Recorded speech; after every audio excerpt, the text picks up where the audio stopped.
Laura Lee Show. I feel like you had to let him go. Yes, it is. He was on life support. You've taken on the burden for his passing. Is that true? That is right. There's something to do with a Barbie doll. He used to stick the old school Barbie dolls in the cake. Oh my God, you're giving me goosebumps right now. The radio medium Laura Lee Show. Tune into your spirit every Tuesday at 4 p.m. This is the Money Matters Radio Network. WBNW 1120 AM and W275CM FM. Concord, Boston. The Money Matters Radio Network. It happens all over Massachusetts. Can you tie my shoes? In every home and every community. Be careful on your bike. Learning can happen anytime, anywhere. We'll see you at practice this weekend. And no matter how learning takes place in your family's life, DESE is there as your partner. The Massachusetts Department of Elementary and Secondary Education. Never stop learning. Find out more at mass.gov/back-to-school. Sponsored by the Massachusetts Department for Elementary and Secondary Education. New Englanders love the Caribbean, and now there's a Caribbean travel channel available for you to learn all about Caribbean culture while you're planning your next trip to your favorite island. The TravelShareIt.com marketplace is loaded with information about the arts, festivals, food, and music throughout the Caribbean, and is an interactive website featuring daily travel deals to any island of your choice. Book your next Caribbean vacation on the most comprehensive travel channel for the islands, TravelShareIt.com. That's TravelShareIt.com. This is Michael Valila, Adjutant of the Disabled American Veterans Department of Massachusetts. We focus on the people returning from service, not their specific illness or injury. Our number one goal is to make sure our veterans have the necessary services they need, be it physical, emotional, or financial, so that their transition can be seamless. You can help our great American heroes as well by making a donation today by visiting dav5k.boston. That's dav5k.boston. As a busy mom, my to-do list is full. While we can't add more hours to the day, we do have a great resource to help. Go Red for Women has information to help you and your family live a healthier life. Visit goredforwomen.org/momlife today. Did you outgrow your timeshare and now you want out? But you can't. You can't sell it, and you can't get out of the contract. Imagine trying to get out of your mortgage. That's what a timeshare is. You can't just call up the bank and say, I don't want to pay it anymore. But we may be able to help you do just that. Listen, a timeshare maybe for you once was a great thing, but now you don't use it much. And they are not easy to get rid of. Plus, you do have to pay for it every month. Qualified timeshare owners can get out of their contract legally and permanently without ruining your credit or even filing bankruptcy. And imagine, no more mortgage payment or fees. Call the Timeshare Exit Hotline qualification line now. It's free to learn more. 800-455-7967. 800-455-7967. 800-455-7967. That's 800-455-7967. Paid for by Timeshare Defense. This is Tucker Silva of the Financial Exchange Show, and I'm joined today by estate planning attorney Todd Lutzke from the law firm of Cushing & Dolan with your Financial Exchange quick tip of the day. And today we're talking about your brand new guide, Todd, how to leave assets to your beneficiaries. Todd, how can you ensure that your kids' inheritance can be protected from future divorces? Well, estate planning, as you know, does things like avoid probate, protect assets from nursing homes, and reduce taxes. But you know what? The family behind the estate plan can be more important. And so the trusts live on after you die, and you can have language in there that divides the assets to the children, but doesn't just pay it out, right? It holds it in trust for them and allows them to be trustee, but just not take it. In order to get it, they have an independent trustee that can say yes or no. And that way, by not owning the asset, if they get divorced down the line after you're dead, and the other side says, hey, I want half of what's in that trust, you're going to say, that's great, but you have to ask the independent trustee. So it's now not going to be available to you. And more than just the ability to say no, it's the fact that you don't own it. So if you don't own it, it's not a marital asset to begin with, so it should not be even subject to the divorce. So learning how your trust works after you die can oftentimes be more important than when you're living, and it does more for you after you die than when you're living sometimes. The estate planning experts at Cushing & Dolan have been helping families like yours for more than 30 years, and they've written a brand new guide called How to Leave Assets to Your Beneficiaries. To get your free copy of this comprehensive guide that will help you determine the best way to leave assets to your family, simply call 866-848-5699. That's 866-848-5699, or you can request it from their website, legalexchangeshow.com. The proceeding was paid for, and the views expressed are solely those of Cushing & Dolan. Cushing & Dolan and or Armstrong Advisory may contact you offering legal or investment services. Cushing and Armstrong do not endorse each other and are not affiliated.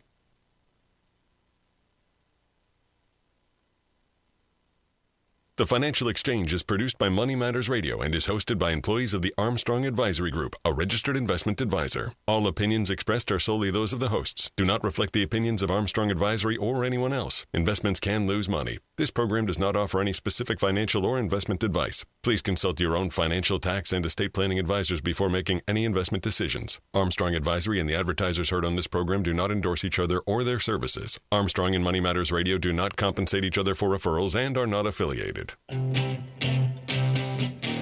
This is the Financial Exchange with Chuck Zodda and Marc Fandetti. Your exclusive look at business and financial news affecting your day, your city, your world. Stay informed and up to date about economic and market trends, plus breaking business news every day. The Financial Exchange is a proud partner of the Disabled American Veterans Department of Massachusetts. Help us support our great American heroes by visiting dav5k.boston and making a donation today. This is the Financial Exchange with Chuck Zodda and Marc Fandetti. It's Friday here on the Financial Exchange. Markets are closed in observance of Good Friday, but we're still here. We still got stuff to talk about, and so it's Chuck, Mark, and Tucker with you, and you're stuck with us for the next couple hours. Sorry. Let's talk a little bit just about what we are seeing over a shortened trading week in markets here, just because it's been kind of weird, quite honestly. I mean, again, there's just not really, at this point, we're starting to find ourselves a little bit range-bound over the last 5 or 6 trading days, which is a good thing. Like, I don't think anyone wants a repeat of what we were seeing on April 4th, 5th, 7th, and 8th. I think we were 4th, 5th, 8th, and 9th. 3rd, 4th, 7th, and 8th. Whatever. You know, we don't need to go through that again. But you've got the S&P kind of starting to settle into this range between, call it 5,250 on the low end and 5,400 on the high end. So it's starting to consolidate a little bit. And I think ultimately where I've kind of landed here is nobody really knows anything at this point about what the economy is going to look like over the next 6 months. It's something where, again, trying to, mentally go through, okay, where do you think the data is going to go? You kind of end up with, hey, you're going to have some things that get all distorted to the upside over the next, couple of months. You could have, consumers still trying to buy a ton of cars and stuff, trying to undertake big projects while the tariff pause on countries other than China is in place. Again, I say tariff pause, it's still 10% baseline, 25% aluminum and steel, 25% on cars. But so you've got some things that you could justify as, hey, maybe there's a short-term uptick in some parts of the economy. You've got other things where you talk to anyone who is adjacent to anything freight-related. Railroads, truckers, port workers, and I haven't seen them this freaked out since March and April of 2020. And in some respects, they're a little bit more freaked out. So that's, an area where we'll cover some stuff that's going on there where, just as an example, Mack Trucks announced that they're going to be laying off 250 to 350 workers because demand for their products is cratering right now. And so you've got, all kinds of distortions here. But I think ultimately for the market as a whole, I think it's trying to get a sense of, it's torn in between two different places. One is, hey, if the status quo continues, this is going to get very bad in the economy very quickly because of just, how big of a trading partner China is, and we'll talk about that. And on the other hand, hey, with the Trump administration, you can always wake up tomorrow and, hey, we've made deal X, Y, and Z, and we're going to pause these tariffs for another 90 or 180 days while we finish up the negotiations, and that means something very different. So I think it's kind of a binary outcome that we have here to a certain extent, at least for markets over the next 6 to 10 weeks, but just no clear direction as to where things go now because things can change so quickly in either way. Yeah, recessions are always hard to predict, impossible, arguably, to predict. There are some lucky coin flippers out there who called one and then they fade from memory because they get their next call spectacularly wrong. In this case, though, a tidal wave seems to be hitting the economy. You're hearing the same thing from just about everybody. Said differently, I haven't heard anybody say, yeah, business as usual, things seem to be fine.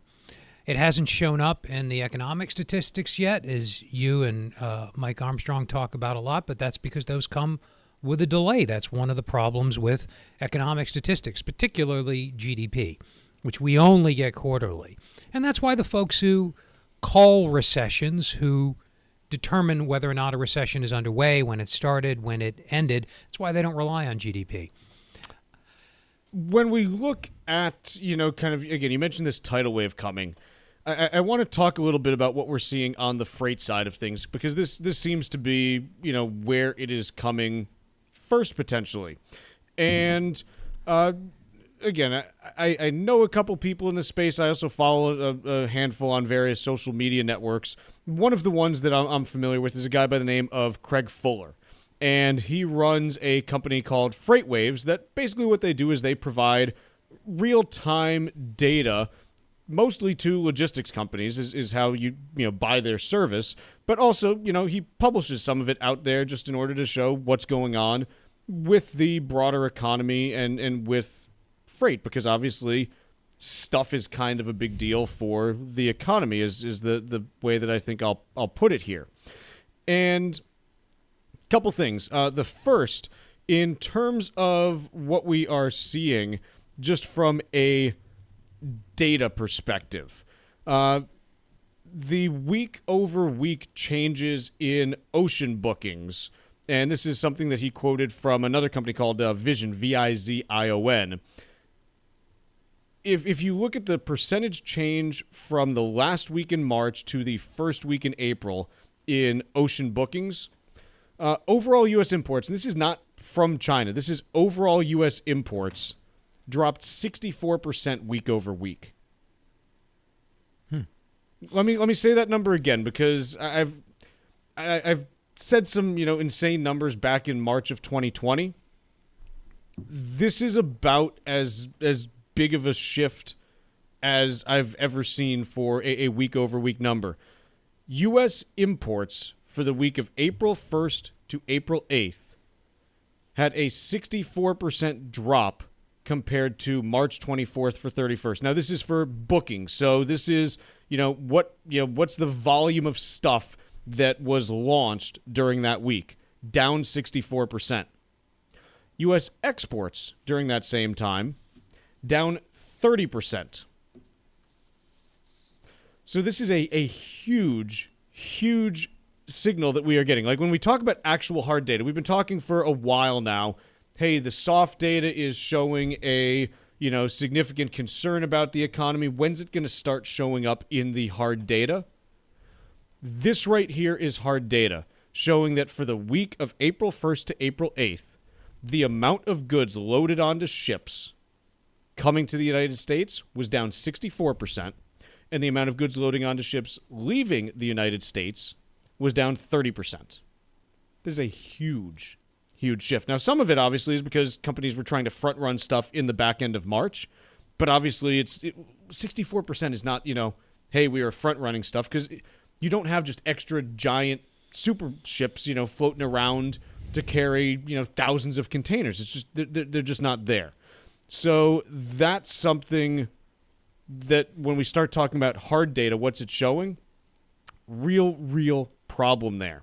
Other things, and I'm going to quote some of Craig Fuller's posts on X just because, again, he is the logistics expert. I am not. and so I'm going to quote him. This is a direct quote from him from 13 hours ago. For container shipping companies, 2025 is worse than the depths of COVID. And this was in response to someone else who said that, hey, in May of 2020, you had 51 shipments blank sailings, basically ships that were just canceled because they had no cargo. Over 80 so far in April 2025. Again, more hard data that's starting to show up. It's not showing up in, the employment report or, wages or this and that, but this is hard data. This is actually what companies are doing. Another thing from Craig here, again, from 13 hours ago. Many truckers I've spoken to don't realize how quickly container volumes have collapsed. Starting in May, port freight out of California will be almost eliminated, and you will see an absolute collapse in I-20 and I-40 trucking. Those are two major interstates out that way. Other things, and again, I'm just saying like what we're seeing right now in terms of stuff that is concerning to people in the freight market. Again, Mack Trucks, I mentioned earlier, he quoted this as well. They're laying off between 250 and 350 workers at their Lehigh Valley operations. It's right outside Allentown. That is, from what I can gather, about 15 to 20% of their workforce there. So it's a pretty significant chunk when you're looking at it. So the freight people are as freaked out as I've ever seen them. And again, you're actually seeing the hard. It's not just freaked out about like what may happen. It's the hard data is not good there. Let's talk a little bit about what this means for the overall U.S. economy when we come back, because look, we can only talk freight rates and intermodal for so long. What does it actually mean for you that the freight people are freaking out? We'll tell you when we return. Market volatility is at its highest point since the pandemic. Keep it here for the most comprehensive coverage of the global trade war. This is the Financial Exchange Radio Network. New Englanders love the Caribbean, and now there's a Caribbean travel channel available for you to learn all about Caribbean culture while you're planning your next trip to your favorite island. The TravelShareIt.com marketplace is loaded with information about the arts, festivals, food, and music throughout the Caribbean, and is an interactive website featuring daily travel deals to any island of your choice. Book your next Caribbean vacation on the most comprehensive travel channel for the islands, TravelShareIt.com. That's TravelShareIt.com. This is Michael Valila, Adjutant of the Disabled American Veterans Department of Massachusetts. We focus on the people returning from service, not their specific illness or injury. Our number one goal is to make sure our veterans have the necessary services they need, be it physical, emotional, or financial, so that their transition can be seamless. You can help our great American heroes as well by making a donation today by visiting dav5k.boston. That's dav5k.boston.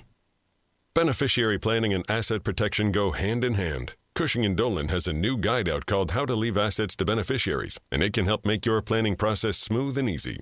Leaving your assets to your children isn't as simple as it sounds, especially if they have problems of their own. If you're retired or nearing retirement, it's time to consider the best way to keep your assets in your family while avoiding significant financial consequences down the road. Call Cushing & Dolan right now at 866-848-5699 and get their new guide called How to Leave Assets to Beneficiaries. You'll learn which paths are the safest when it comes to protecting yourself and your children while avoiding unnecessary risks that can create substantial problems in the long run. That number again is 866-848-5699. Or you can request it online from our website, LegalExchangeShow.com. That's LegalExchangeShow.com. The proceeding was paid for, and the views expressed are solely those of Cushing & Dolan. Cushing & Dolan and or Armstrong Advisory may contact you offering legal or investment services. Cushing & Dolan and Armstrong Advisory do not endorse each other and are not affiliated. One of the keys to enjoying a peaceful retirement is flexibility. Hi, this is Chuck Zodda from the Armstrong Advisory Group. Today, retirement planning involves lots of possible changes and challenges given all of the external factors that may affect your goals. So creating a budget for your retirement is vital to financial stability. Retirement comes with a number of monetary considerations, from how much money you'll need every month to managing your existing investments through market volatility. Our new guide is called How to Build a Retirement Budget, and it will offer a variety of options for your consideration that may lessen your risks when it comes to your planning. Call right now at 800-393-4001 and ask for our new guide today. That's 800-393-4001 or request it online from our website, armstrongadvisory.com. That's armstrongadvisory.com. The proceeding was paid for by Armstrong Advisory Group, a registered investment advisor. Nothing in the ad or in any Armstrong guide is specific financial, legal, or tax advice. Consult your own financial, tax, and estate planning advisors before making any investment decisions. Armstrong may contact you to offer investment advisory services.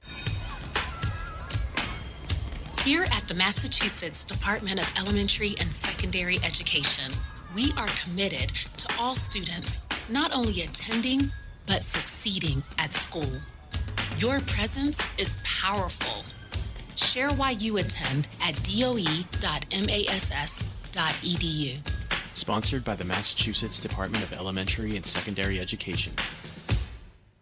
Let's talk LDL. AKA bad cholesterol. The higher your LDL cholesterol, the higher your risk of a heart attack or stroke. Your health matters. Know your number. Talk to your doctor and get your cholesterol checked. And learn how to help lower your LDL bad cholesterol. Because your health is in your hands. Find out more at heart.org/LDL.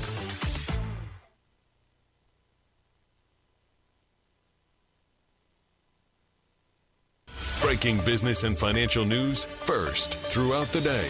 Only here on the Financial Exchange Radio Network.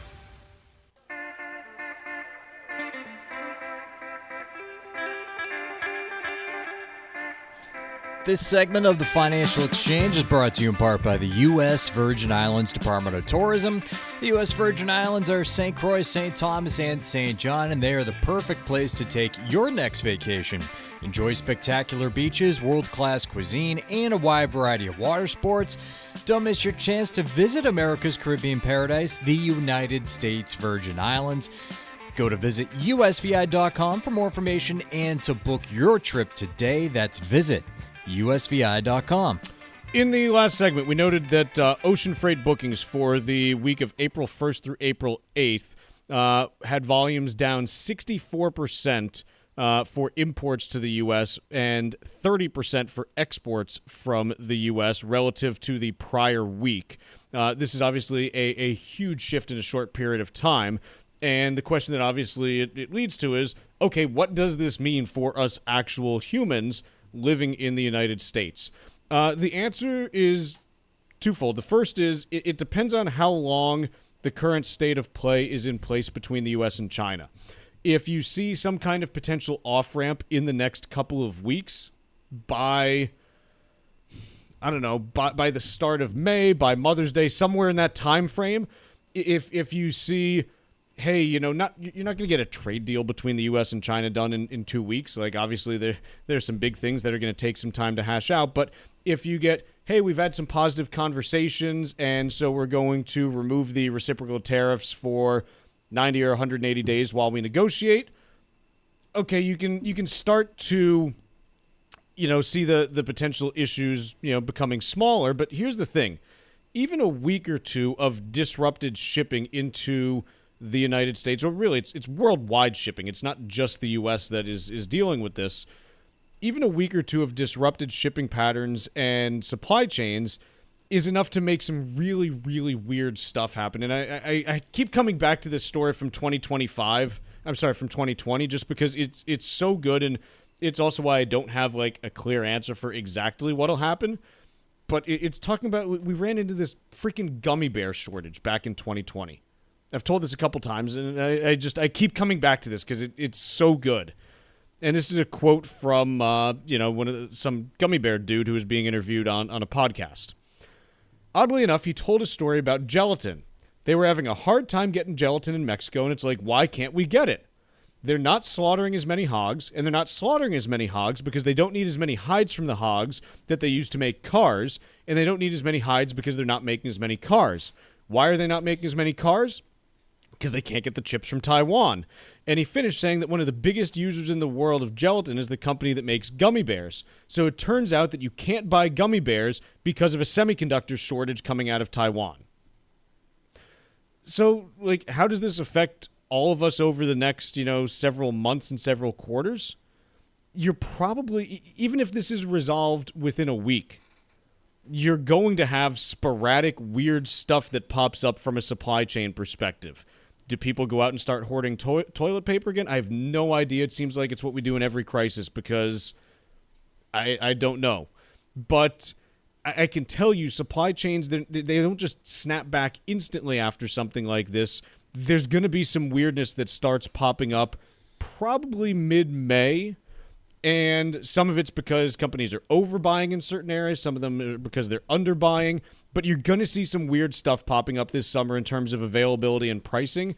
And it's not going to be linear. It's not going to be all in one direction. It's going to be a mess in terms of what this means. And that's if this gets resolved, again, in a couple weeks with, okay, we'll keep the 10% tariffs in place, but walk back the other stuff. Yeah, at the same time, to relate this to the macroeconomic situation, underlying inflation remains high. That's why the Fed has not eased since December. You can think about what appears to be unfolding like an oil price shock. More generally, it is a supply shock. We've got fewer things, and the things we do have are going to get more expensive. The Fed has to think about how to react to that. They need to think about what's happening to inflation expectations. We've seen by a few different measures, those have been going up. It could be a really ugly mix overall, and that will, in turn, make the political environment more uncertain. I have no idea what it means for interest rates and equities. My gut says probably nothing good for either, but as you point out, these interrelationships are complex. It's hard to draw a line from cause to effect because there's a lot of zigzagging and unknowns and unanticipated reactions, but one senses that the overall result will not be good. Also, a little bit of breaking news out of Japan. Nintendo coming out with some updated pricing for the Nintendo Switch 2, which, if you're not familiar with it, again, I haven't bought a new video game console in like 15, 16 years. I think it's going back to like 2008, 2009. So I'm not really in the video game circuit the way I used to be, and I don't know as much as I used to. But here's the deal. The Nintendo Switch 2, I think, Tucker, you're more plugged into this world than I am. Yeah. Probably one of the most anticipated console releases in the last couple decades. Oh, yeah, absolutely. Like a huge international technology product. Yeah. Huge, big thing. Big deal. And originally, they had announced the pricing on April 2nd. The day after the reciprocal tariff announcement from the Trump administration, they then said on the 3rd, we're going to pause the pricing and pause pre-orders just because we need to, revisit this and see what it looks like. The pause alone was substantial news in this universe. Yes. So today they came out with updated pricing. Here is what they are doing. The actual console price remains unchanged at $449.99 per console. The launch games that they have, looks like it's Mario Kart World and Donkey Kong Bonanza. Those are both going to stay at $79 and $69 respectively. But they are making adjustments on the pricing of accessories. Now, I don't know what any of these things actually are, but just chalk it up to like controller accessories or controllers themselves. A Switch 2 Joy-Con 2 controller is now priced at $94.99, up from the original listing of $89.99. So it's a $5 price increase, about 5.5%. Likewise, a Switch 2 Pro controller is going to be $84.99, up from $70.99. Again, a $5 price increase, about a 5.75%, bump in price. The Switch 2 dock set, don't know what that is. Maybe it's for boats. Maybe it isn't. That is going to go from $109.99 to $119.99. So a $10 bump, or about a 9% jump in the price there. The Joy-Con 2 strap. It's a strap, I guess. Holds the controller. It's going from $12.99 to $13.99, about a 7% price increase. So price increases on accessories up 5 to 9%. on the switch, too. This is an example of how companies are adjusting based on tariffs. Quick break here. When we come back, it's Wall Street Watch. Like us on Facebook and follow us on Twitter @TFE Show. Breaking business news is always first, right here on the Financial Exchange Radio Network.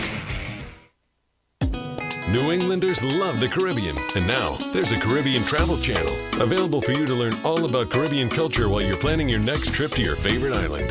The TravelShareIt.com marketplace is loaded with information about the arts, festivals, food, and music throughout the Caribbean, and is an interactive website featuring daily travel deals to any island of your choice. Book your next Caribbean vacation on the most comprehensive travel channel for the islands, TravelShareIt.com. That's TravelShareIt.com.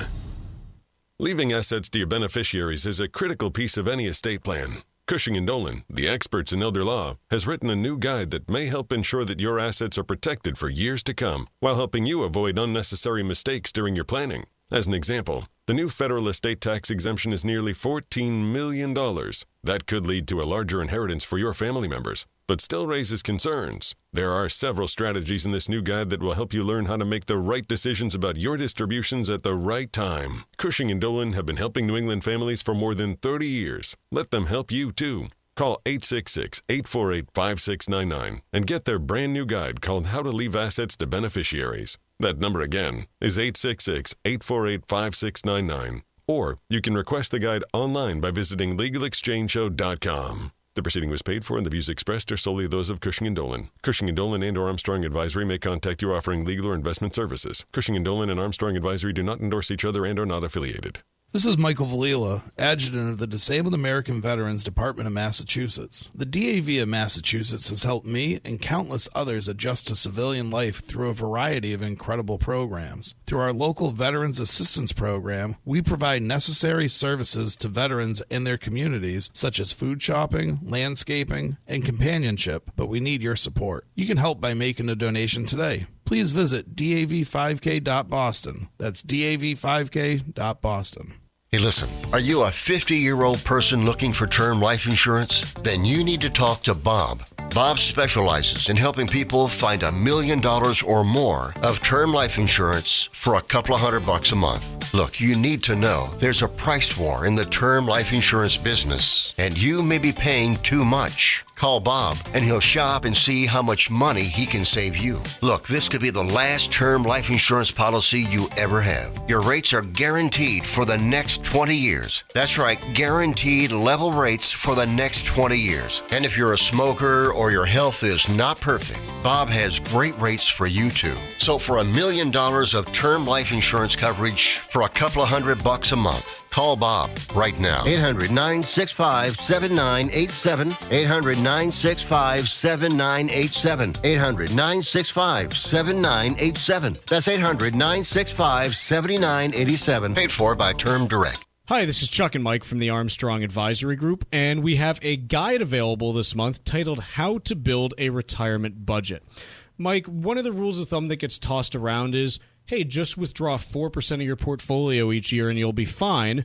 Is that true still? It can be, but it also leads to some confusing conversations because that 4% rule, one, is dependent on a very specific asset allocation that was recommended by the person that created it. And two, a lot of those things have changed over time and doesn't really account for the fluctuations that every retiree sees, right? You might retire and not start Social Security right away, in which case your withdrawals could be higher for a period of time. What about on the other side of the ledger when you look at expenses? A lot of people say, well, I expect my expenses to go down. Maybe I only need 70 to 80% of my pre-retirement income. Yeah, I mean, this one makes sense, right? Like, you're right now making money. You might be putting money into your 401k, paying FICA taxes that you won't in retirement. But this one especially, I have to say, varies a lot from person to person. That's 70 to 80% of pre-retirement income. And think about it this way, right? Do I still have a mortgage? Might that mortgage get paid off at some point in my retirement? What sort of debts do I have? Am I going to downsize to one car? Are we going to need both? What sort of travel am I planning on? And so that 70 to 80% rule can be a good starting point, but really you need to start with the budget. Our guide is titled How to Build a Retirement Budget, and the way to request it is by calling 800-393-4001. That number again is 800-393-4001 to request our latest guide, How to Build a Retirement Budget.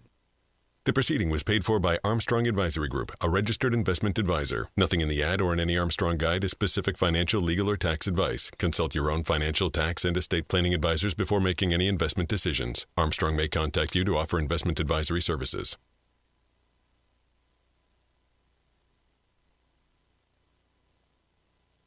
Time now for Wall Street Watch, a complete look at what's moving markets so far today, right here on the Financial Exchange Radio Network. Markets are closed today in observance of Good Friday. During the shortened and volatile trading week, all three major averages closed lower, where the Dow and Nasdaq shed 2%, while the S&P 500 slipped 1.5%. Bond markets also shuttered, where the 10-year Treasury yield now sits at 4.33%, and oil jumped 3% after the U.S. imposed new sanctions to curb Iranian oil exports, lifting supply concerns. Crude oil is now at $64.45 a barrel.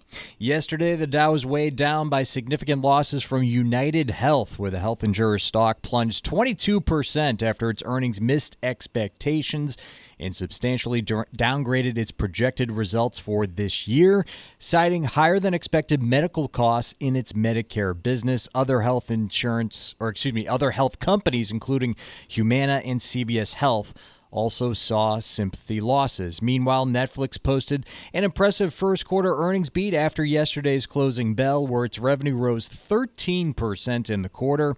The company also said it continues to forecast full-year revenue between $43.5 and $44.5 billion. This also marks the first earnings report where the streaming giant did not disclose quarterly subscriber data, as it shifts its strategy to focus on revenue and other financial metrics as performance indicators. More antitrust rose for Alphabet after a federal judge yesterday ruled that Google held illegal monopolies in online advertising markets due to its position between ad buyers and sellers. Alphabet stock fell more than 1% on the news yesterday. The company will report their first quarter earnings next Thursday. Speaking of earnings, other noteworthy companies slated to report next week include Tesla, Verizon, AT&T, GE Aerospace, Lockheed Martin, Philip Morris, IBM, Procter & Gamble, Pepsi, and AbbVie will all report their earnings next week. I'm Tucker Silva, and that's Wall Street Watch. I want to talk a little bit about this piece from, I think it's Bloomberg. Yeah, it's Bloomberg. Headline is Trump moves to levy Chinese vessels in widening trade war. So basically, the U.S. Trade Representative yesterday indicated that all Chinese-built and owned ships docking in the U.S. Would be subject to a fee based on the volume of goods carried. This is an attempt to try to reduce global trade's reliance on Chinese vessels for transporting goods, Chinese-made and operated. Right now, I believe Chinese-made vessels account for almost 50% of all goods that are being transited around the world, and so it's a pretty significant number. This also includes a 5-year phase-in for these fees that will ratchet up over the course of 5 years, and operators can avoid the fees for up to 3 years if they show that they've ordered a new U.S.-built vessel, and then eventually take a delivery of said vessel. Now, part of this, there really isn't much infrastructure in the U.S. to build cargo ships right now. It's just not something that we do. We used to quite a bit back in the early 1980s and even into the 1990s a bit, but the capacity's largely been hollowed out at this point. So, a couple of things. The first is, look, this is the exact kind of plan that I think you want to put in place if you want to try to make a significant change in how global trade is conducted. You've got a 5-year plan that is laid out here as far as how the costs are going to increase if shippers continue to use Chinese-made or operated ships, and that gives companies time to adjust and then, build their ships somewhere else for, future transport. Obviously, it has the potential to add some cost in the short term. But if you think that getting away from just having China being, one of the main shipbuilders in the world is a good thing, this is exactly what you want to see, even though from an economic perspective, again, adding some cost, but there's more than just the economic cost, I think, in terms of, trying to make sure that your supply chains and supply lines are not subject purely to the whims of a country that may or may not be friendly with you, at any particular point in time. Yeah, this further constricts supply. This exacerbates some of the problems we were talking about in the last segment. It does, but I think the reason that I think this is something that makes sense to me is it's targeted at a very specific issue. Right. And it also has a phase-in period so that companies can adjust without having to, pivot on a dime. So I think the implementation here makes an awful lot of sense to me. So the long-term impact of this is to have more goods coming in on non-China built vessels? Is that the objective? Yes. It could be the same quantity and dollar amount of Chinese goods just shipped on non-Chinese ships. Yes. Okay, so it doesn't necessarily help the trade balance. This isn't about the trade balance. Yeah, I'm just trying to figure out the... It's about shipbuilding capacity and making sure that that a disproportionate amount of the world's shipbuilding capacity is not concentrated in the hands of a country that may not be friendly to U.S. interests in a lot of cases. Yeah, sure. Then why not just subsidize U.S. shipbuilders, I wonder, if it's deemed vital? Ideally, you'd probably want to couple it with that. Right. Like, you would want to. Look, in a perfect world, like here's the way that you would kind of frame this is, okay, the revenue that you raise from these fees, because again, like you're not going to just see it like turn over on a dime, but the revenue that you raise from these fees, you pile back into U.S. shipbuilding capacity. Okay, yeah, that's as you said. It's coherent. It seems well thought out. Again, I think relative to some of the knee-jerk stuff we've seen lately, I should say. I think stuff like this makes an awful lot of sense just because, again, you don't want to have such a critical service concentrated in the hands of a country that could very easily turn into, more of an adversary than they are today. It's just a tough time to pile this on with all the inflation expectation effects of potential supply shocks that we talked about. I don't disagree when you talk about it in the context of everything else that's going on here. Let's take a quick break. When we come back, we had Netflix earnings. We'll talk about them when we return. Tariffs fears continue to grip markets. Get the latest straight from Wall Street right here on the Financial Exchange Radio Network. The breadth of the stock market sell-off in recent days hasn't been seen since the early days of the pandemic. And while it's easy to say don't panic, if you're concerned about your portfolio, given the impact of these tariffs, now's the time to have that conversation. Hi, this is Mike Armstrong from the Armstrong Advisory Group. If the market correction has you anxious, or worse, rattled, give us a call at 800-393-4001. Let's get together and talk through your financial strategy, evaluate its strengths and weaknesses, and make decisions for the future that are in your best interest. These are challenging times, but we've dealt with them before and are prepared to deal with them again. Our goal is to help you protect the assets that you've worked so hard to attain. You can give us a call at 800-393-4001 and request a no-obligation consultation. That number again is 800-393-4001. The proceeding was paid for by Armstrong Advisory Group, a registered investment advisor. Nothing in the ad or in any Armstrong guide is specific financial, legal, or tax advice. Consult your own financial, tax, and estate planning advisors before making any investment decisions. Armstrong may contact you to offer investment advisory services. Consistently voted one of the top Caribbean destinations, the United States Virgin Islands is the perfect place for your next vacation. Whether you're looking for a romantic getaway, a long weekend with friends, or a family vacation, St. Croix, St. Thomas, and St. John have everything you need to enjoy that special time away from home. Take advantage of a variety of incredible promotions that are available right now. Go to visitusvi.com/promotions, where you'll find the details about all of these amazing experiences, including a stay at the Divi Carina Bay all-inclusive beach resort and casino on St. Croix. From the moment you arrive, you'll fall naturally in rhythm with the heartbeat of the islands. There's no money to exchange, and travel from New England could not be easier. Don't miss your chance to enjoy America's Caribbean paradise, the United States Virgin Islands. Head to visitusvi.com/promotions for more information and to book your trip today. That's visitusvi.com/promotions. Leaving assets to your beneficiaries is a critical piece of any estate plan. Cushing & Dolan, the experts in elder law, has written a new guide that may help ensure that your assets are protected for years to come, while helping you avoid unnecessary mistakes during your planning. As an example, the new federal estate tax exemption is nearly $14 million.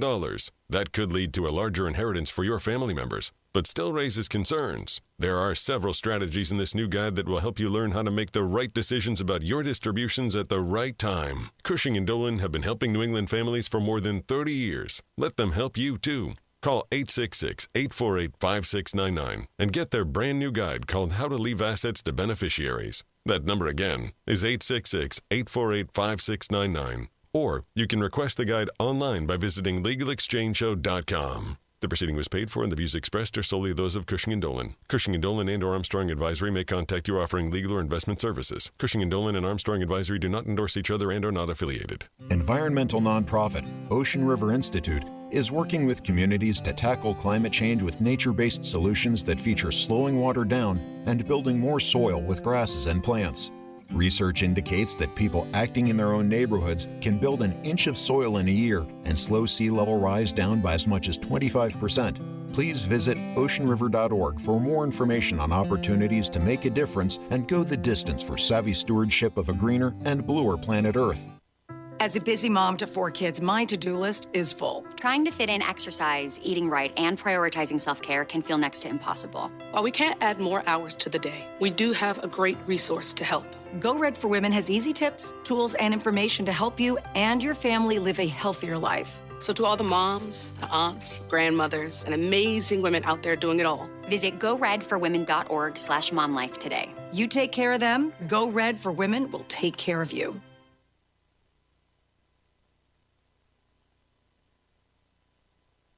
Miss any of the show?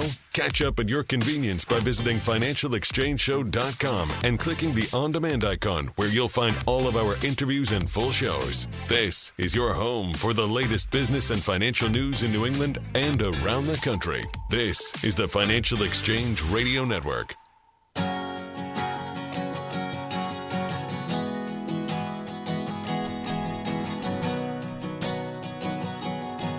We're going to talk Netflix in just a second. Before we do, Mark, I want to talk about one other thing, just in terms of the current trade situation. By the way, if anyone's got questions, I know that there's a lot of stuff going on, but our text line here is 617-362-1385.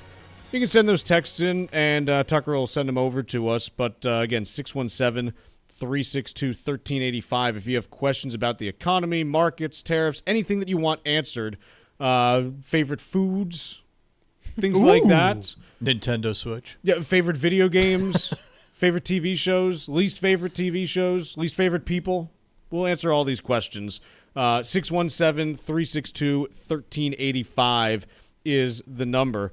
I want to just point something else out that when it comes to what you're seeing right now from a trade perspective. If you talk to anyone who works in the retail business, you start planning your holiday inventory now. The April-May period is when you get those orders in so that your suppliers can make them over the course of the summer, ship them in September, and people can buy them in October, November, and December. What's fascinating is just that you have, again, at least in the short term right now, for like the last week and a half, basically all kinds of signs that those orders are not happening. And it's not, look, they may at some point, maybe you get, kind of this rush that comes up later, but companies are kind of paralyzed in terms of what they do here. And so when you're talking about, things that are happening now that are going to affect the world later this year, this is one of the big things, quite honestly. I talk a lot about my buddy who runs a board game company. They've had multiple orders canceled by their big retail partners who are saying, look, we don't want to buy this inventory. Those orders are never coming back because if you wait 2 months to try to place them, you are not getting them for the same price and same profit. You're either A, not getting them, like they won't be able to be delivered, or B, your profit's going to be impacted because now they're rush orders at higher volumes in a shorter period of time, and so your profitability is severely impacted as a result. So this is something else just in terms of the calendar and where we are right now. The time that companies are planning for whatever they want to have in stock for the holiday shopping season is right now. And those orders are not happening in the same volumes because companies don't know what to do. So that's kind of interesting to me. Beneficiary planning and asset protection go hand in hand. Cushing & Dolan has a new guide out this month. It's called How to Leave Assets to Beneficiaries, and it can help make your planning process smooth and easy. Leaving your assets to your children isn't as simple as it sounds, especially if they have problems of their own. If you're retired or nearing retirement, it's time to consider the best way to keep your assets in your family while avoiding significant financial consequences down the road. Call Cushing & Dolan right now at 866-848-5699 and get their new guide called How to Leave Assets to Beneficiaries. You'll learn which paths are the safest when it comes to protecting yourself and your children while avoiding unnecessary risks that can create substantial problems in the long run. That number again is 866-848-5699, or you can request the guide from their website, legalexchangeshow.com. The proceeding was paid for and the views expressed are solely those of Cushing & Dolan. Cushing & Dolan and or Armstrong Advisory may contact you offering legal or investment services. Cushing & Armstrong do not endorse each other and are not affiliated. Netflix reported earnings after the bell yesterday, and I got to tell you, this company's firing on all cylinders, Mark. It's amazing. Like, just the execution is fantastic. They know they have pricing power and are willing to flex it. We talk about which companies have pricing power where, hey, the price of eggs goes up by, and again, I know that here's the thing. Eggs went up in price by 600%, but ultimately it was a few extra dollars, right? And everyone was complaining. I'm not saying that you're wrong for complaining. I'm just saying that you were. Netflix raises its prices, at this point, a few dollars each year on a monthly basis. Do you hear boo from anyone? No. No, like people just absorb it. Like people are like, yes, I will pay the Netflix the extra monies. And I was talking to somebody who pays for the ad tier one, and I don't know how much that is, but it's like the basic ad. I think it went from $5.99 to $6.99 or something. And this is coming from somebody who spent, the premium package with no commercials, and now they have the commercials. Not a big deal. It's 2 minutes an hour or something. It doesn't bother them whatsoever. Netflix has pricing power. They have something that, quite honestly, there's no other media company in the world that has what they do for some reason. And I don't know why that's the case, but they just, for some reason, they're viewed differently from Paramount Plus and Disney Plus and Hulu, whatever HBO calls their thing Max. now. That's the one. Man, talk about just totally devaluing the brand by calling it Max. But Netflix, for whatever reason, they've got the pricing power, and the other piece that they have figured out. I was looking at this yesterday. They got fat margins. They got 27% margins, which in the media business is not even just in the media business, just in general, is insane to have margins that high. And here's the other thing that they're just genius about. Yes, they still have one or two tentpole things that are, really big and expensive over the course of the year. I'm sure, Squid Game, probably the first season didn't cost much to make, but I'm sure the second one, cost they definitely more. If you watch season 2, I haven't watched either of them. I feel like I should. Yeah, it's good. It's good, but in season 2 they upped their budget significantly. But you look at the vast majority of stuff that Netflix is putting out right now, and it falls into 3 camps. The first is cheaply made documentaries. Yeah. Think about the one that they just did on the Red Sox. Mm-hmm. They've got Formula One Drive to Survive. They've got Full Swing. it's not that the production values are low. It's just, look, all they're doing is walking around with a bunch of cameras shooting stuff. Like, they don't have to pay actors. Like, it's just, okay, like, I'm sure they're getting some kind of licensing fee from, the PGA and from Formula One for, promoting their content and this. Like, I'm sure that there's some stuff there. The other thing that they have that's insanely popular is they've got all these reality shows that are on there. I'll be the first to tell you, I've watched every single season of Love is Blind. I've watched every single season of Drive to Survive and Full Swing as well, but like these things cost nothing to produce because it's a bunch of people that sign up to go on a dating show. All you have to do is build the set, and then they're on there. It's great. The third thing that they have, and this is something that admittedly is kind of a problem, they've realized that a lot of people, just like everyone used to do with like Law and Order and all that stuff, a lot of people just put on Netflix's background noise in their house.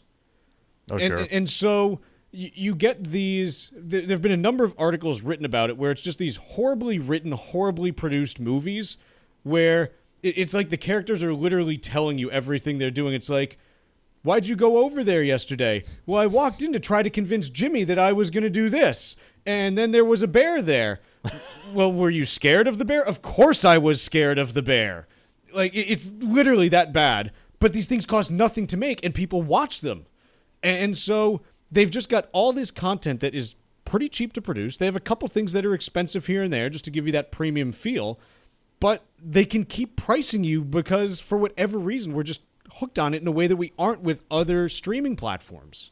It's wild.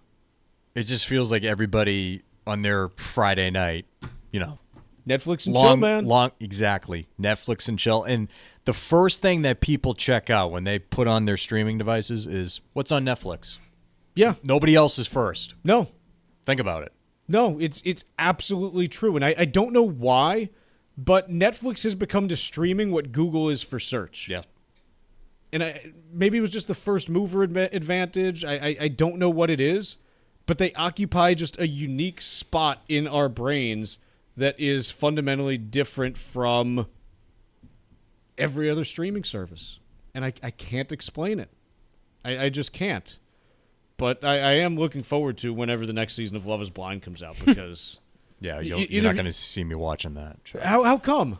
I'm not a reality show guy, especially when it comes to like romance and all that. Because it's just, I can't get by the fact that it's completely scripted, like, clearly. You think it's scripted? Of course. I don't think it's scripted. I mean, I can't speak to Love is Blind, but most of those shows have some sort of script in place. Again, my experience is kind of limited, and, like, I watched this one, but... I don't know, like, it's kind of just okay if I want to, like, turn my brain off for a little bit. Yeah, I get that. Yeah, like, it's fine. And if it is scripted... Well, it's still real to me. Let's not say script. Let's say structure. And of course. Yeah, totally. What character's going to do what. Oh, I don't know about that. Yeah. But maybe. Yeah. Maybe. You just blew my mind a little bit. I gotta kind of reset. It's not far-fetched. Let's take a quick break here. We still got another hour to come. We're going to be talking a little bit more about what's going on in Antitrust world. And then we're going to talk meat in the next hour, which can't wait.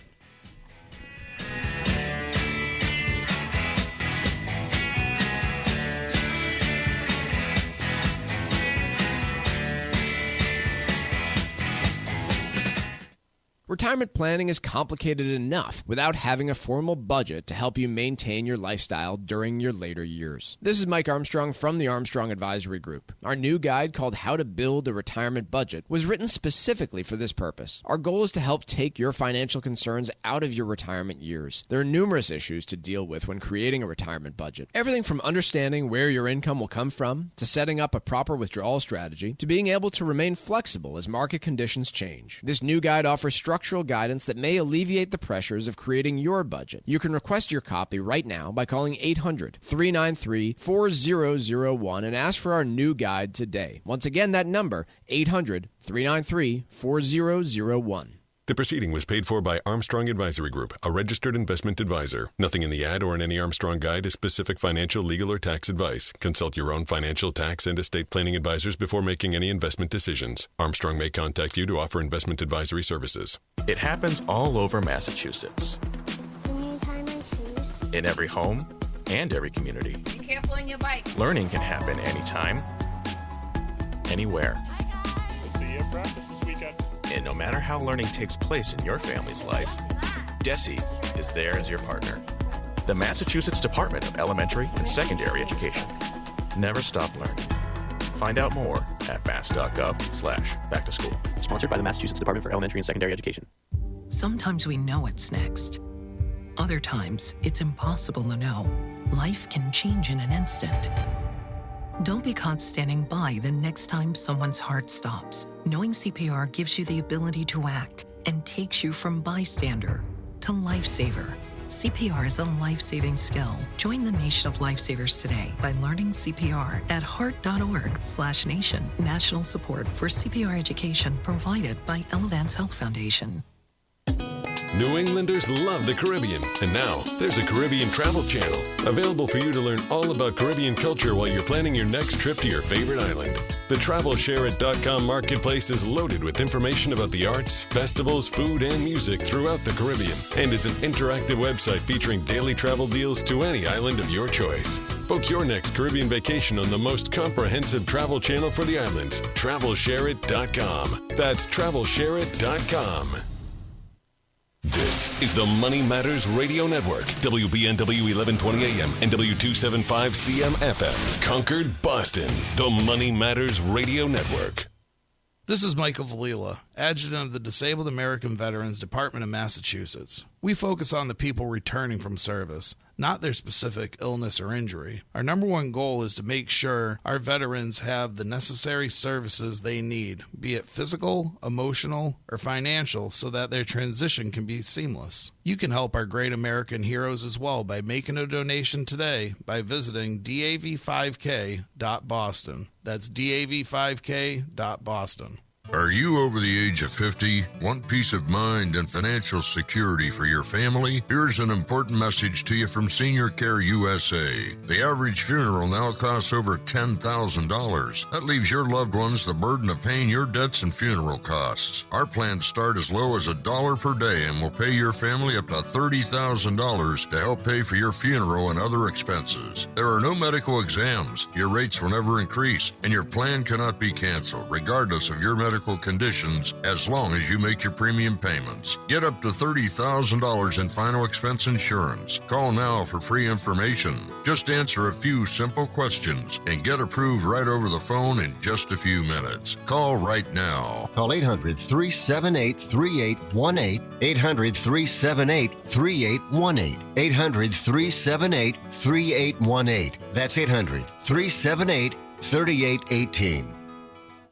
Hey, listen, are you a 50-year-old person looking for term life insurance? Then you need to talk to Bob. Bob specializes in helping people find $1 million or more of term life insurance for a couple of $100 a month. Look, you need to know there's a price war in the term life insurance business, and you may be paying too much. Call Bob, and he'll shop and see how much money he can save you. Look, this could be the last term life insurance policy you ever have. Your rates are guaranteed for the next 20 years. That's right, guaranteed level rates for the next 20 years. And if you're a smoker or your health is not perfect, Bob has great rates for you too. So for $1 million of term life insurance coverage for a couple of $100 a month, call Bob right now. 800-965-7987. 800-965-7987. 800-965-7987. That's 800-965-7987. Paid for by Term Direct.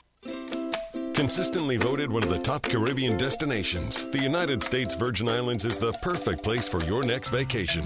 Whether you're looking for a romantic getaway, a long weekend with friends, or a family vacation, St. Croix, St. Thomas, and St. John have everything you need to enjoy that special time away from home. Take advantage of a variety of incredible promotions that are available right now. Go to visitusvi.com/promotions, where you'll find the details about all of these amazing experiences, including a stay at the Divi Carina Bay All-Inclusive Beach Resort and Casino on St. Croix. From the moment you arrive, you'll fall naturally in rhythm with the heartbeat of the islands. There's no money to exchange, and travel from New England could not be easier. Don't miss your chance to enjoy America's Caribbean paradise, the United States Virgin Islands. Head to visitusvi.com/promotions for more information and to book your trip today. That's visitusvi.com/promotions.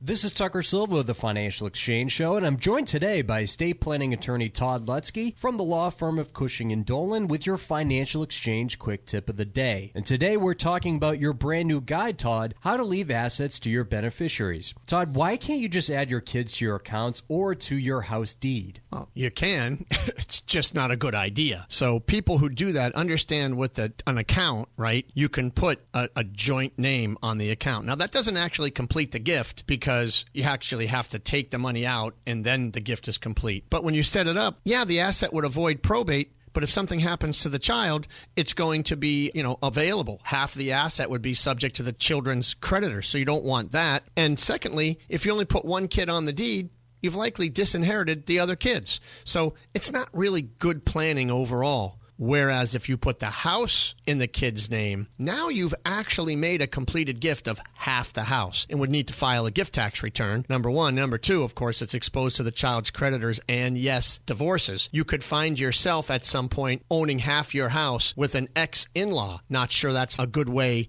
to plan. So please, put together trusts. Don't just throw names on deeds or on bank accounts because, as I always like to say, nothing good comes from giving assets away while you're living. The estate planning experts at Cushing & Dolan have been helping families like yours for more than 30 years, and they've written a brand new guide called How to Leave Assets to Your Beneficiaries. To get your free copy of this comprehensive guide that will help you determine the best way to leave assets to your family, simply call 866-848-5699. That's 866-848-5699, or you can request it from their website, legalexchangeshow.com. The proceeding was paid for, and the views expressed are solely those of Cushing & Dolan. Cushing & Dolan and or Armstrong Advisory may contact you offering legal or investment services. Cushing & Armstrong do not endorse each other and are not affiliated.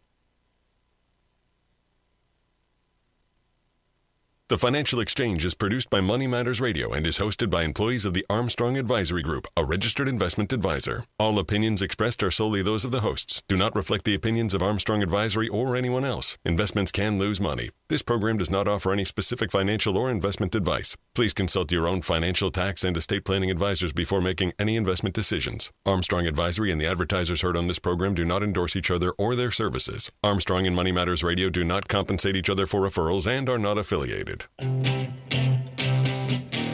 This is the Financial Exchange with Chuck Zodda and Marc Fandetti. Your exclusive look at business and financial news affecting your day, your city, your world. Stay informed and up to date about economic and market trends, plus breaking business news every day. The Financial Exchange is a proud partner of the Disabled American Veterans Department of Massachusetts. Help us support our great American heroes by visiting dav5k.boston and making a donation today. This is the Financial Exchange with Chuck Zodda and Marc Fandetti. Hour two here on the Financial Exchange and taking a look at markets. They're not moving today because they're closed in observance of Good Friday. Chuck, Mark, and Tucker with you. And we still, even though markets are closed, we still got plenty to actually get through this hour. We're going to have a couple guests coming on later. Greg McBride from Bankrate is going to be joining us. And the one and only LaMonica from Barron's is going to join us as well. But we kick things off this hour with a discussion of Google and Meta. Google lost its second antitrust case in 8 months this week.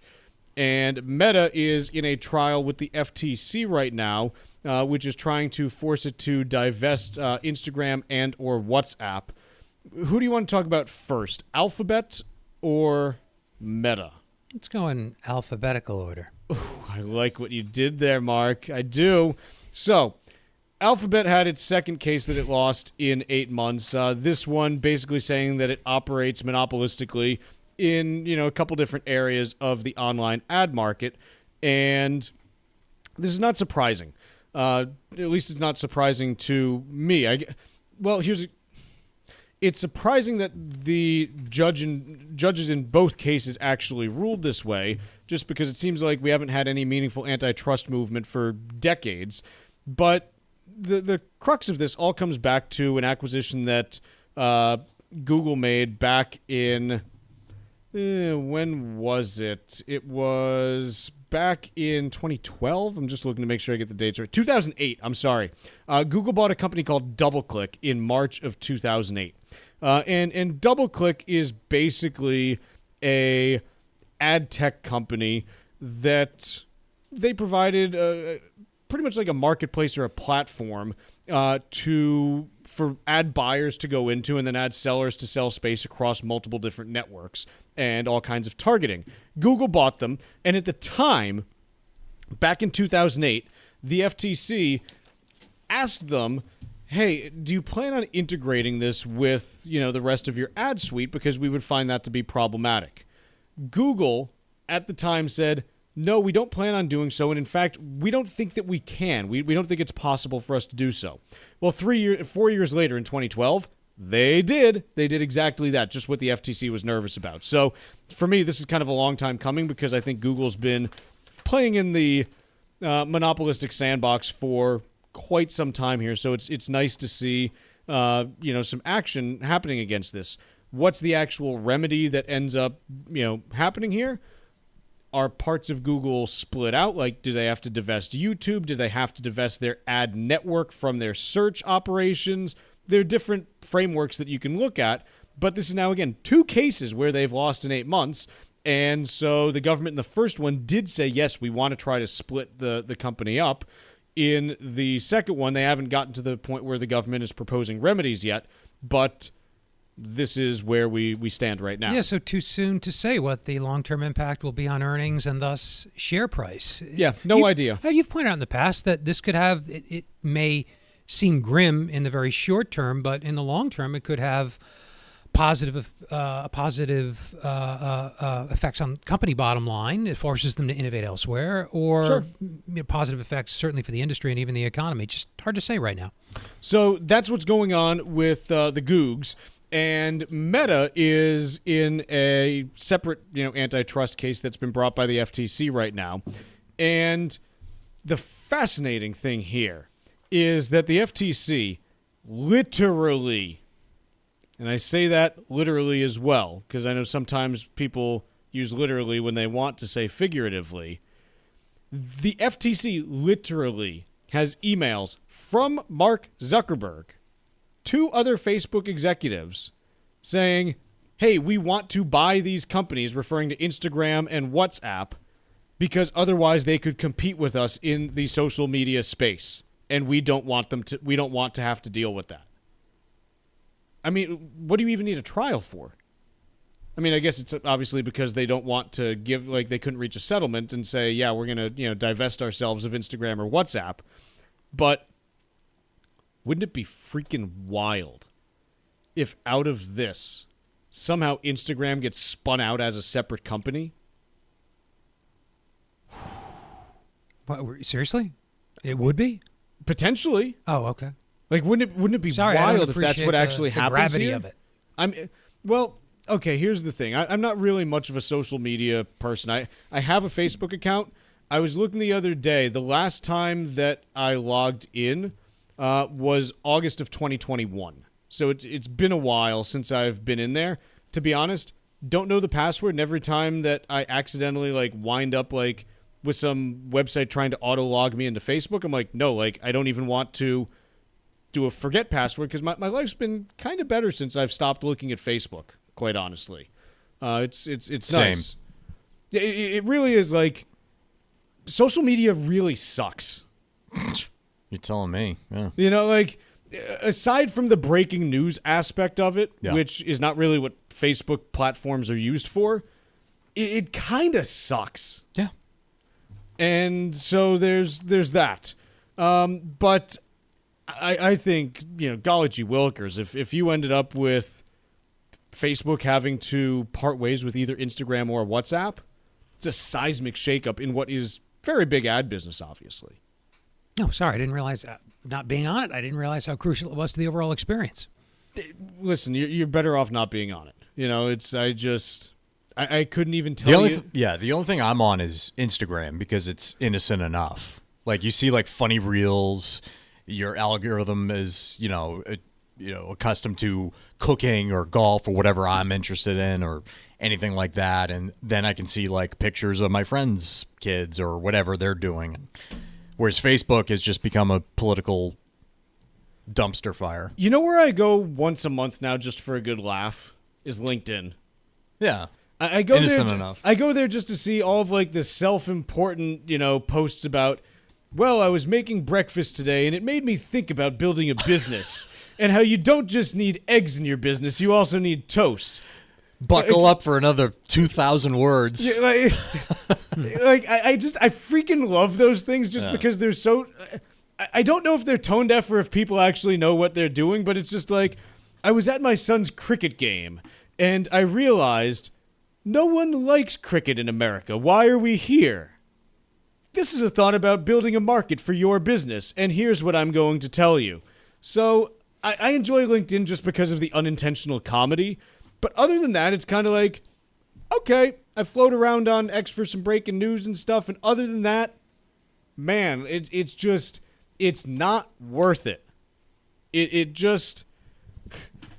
really has gotten bad. I do hear that people spend a lot of time on Facebook Marketplace. I hear you can get some good deals there. Sure. But other than that, woof. It's something that I would just rather not spend my time on. But they might be getting broken up a little bit, so who knows? Maybe the experience gets better if they do. Let's take a quick break. When we come back, we'll do a little bit of trivia, and then we got to talk meat after this. Let's talk about meat after trivia when we return. Tariff fever is in high gear. We've got the latest on what might be next and how long it might last. Only here on the Financial Exchange Radio Network. Beneficiary planning and asset protection go hand in hand. Cushing & Dolan has a new guide out called How to Leave Assets to Beneficiaries, and it can help make your planning process smooth and easy.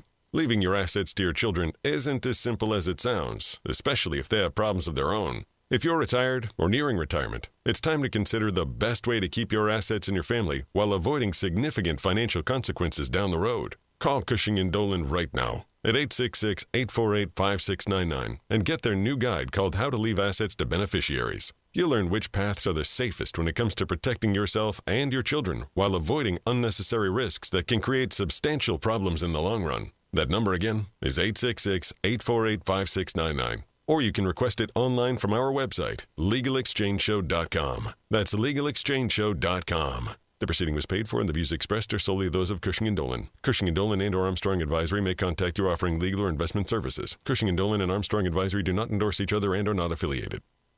Retirement planning is complicated enough without having a formal budget to help you maintain your lifestyle during your later years. This is Mike Armstrong from the Armstrong Advisory Group. Our new guide called How to Build a Retirement Budget was written specifically for this purpose. Our goal is to help take your financial concerns out of your retirement years. There are numerous issues to deal with when creating a retirement budget. Everything from understanding where your income will come from, to setting up a proper withdrawal strategy, to being able to remain flexible as market conditions change. This new guide offers structural guidance that may alleviate the pressures of creating your budget. You can request your copy right now by calling 800-393-4001 and ask for our new guide today. Once again, that number, 800-393-4001.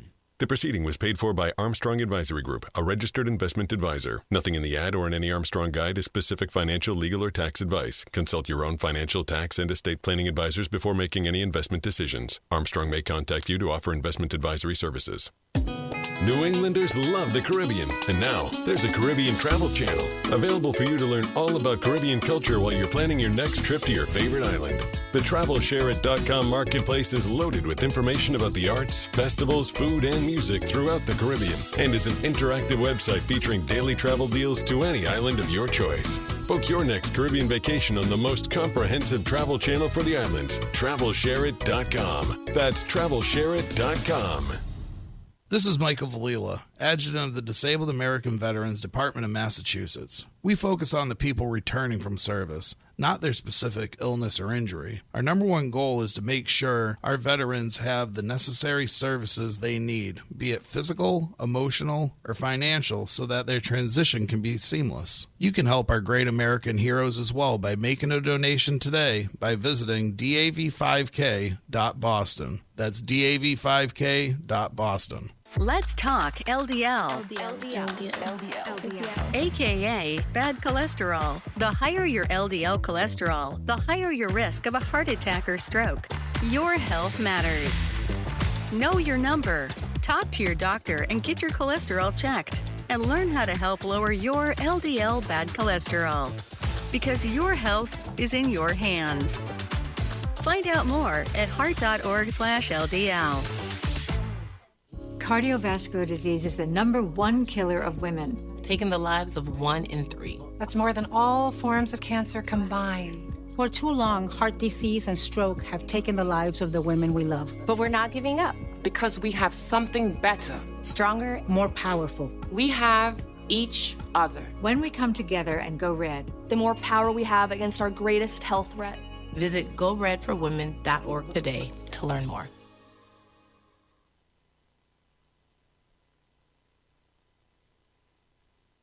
The Financial Exchange streams live on YouTube.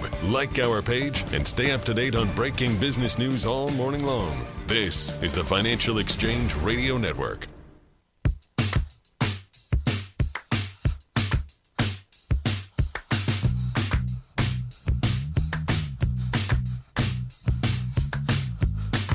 All right, time for trivia here on the Financial Exchange. On this day back in 1775, Paul Revere rides from Charlestown to Lexington, warning the regulars are coming. The famous incited was memorialized in the famous 1860 poem Paul Revere's Ride. Trivia question today: who wrote the famous poem Paul Revere's Ride? Once again, who wrote the famous poem Paul Revere's Ride?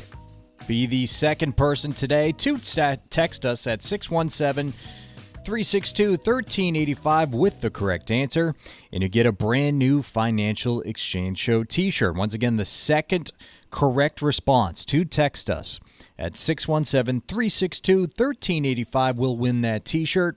See complete contest rules at financialexchangeshow.com. Looks like meat is back on the menu. Yeah. We got some statistics from, I got to figure out how to work here, the Meat Institute. I got to look into this facility. I don't think I actually want to work there. It's a meat packing and processing trade organization. So I don't need to see how the sausage is made because I know, and I don't recommend honestly it.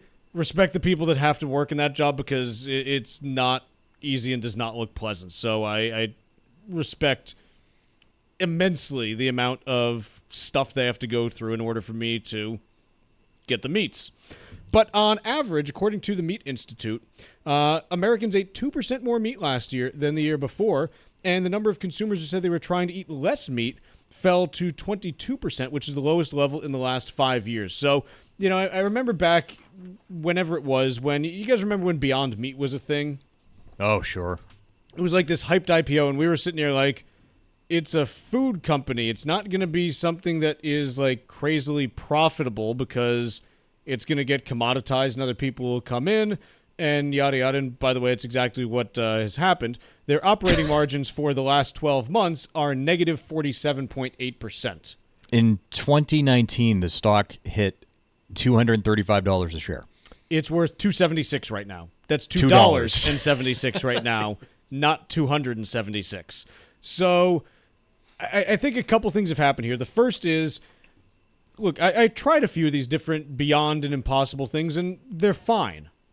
Tried them once. That was it. They're not worth the premium price that you pay.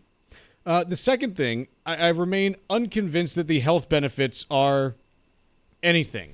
And the reason why is twofold. Well, really onefold, but with two examples.